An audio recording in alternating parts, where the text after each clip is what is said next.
Subscribe to our channel by clicking the subscribe button. Click the bell button and enjoy the latest uploads from our channel.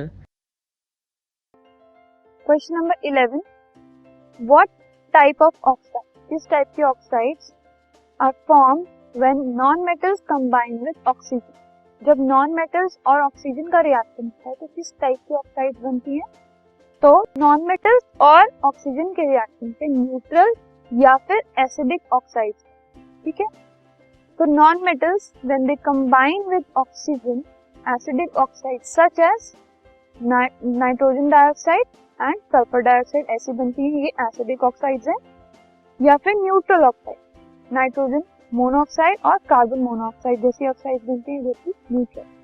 तो इधर acidic और neutral oxides are form when non metals they react with oxygen.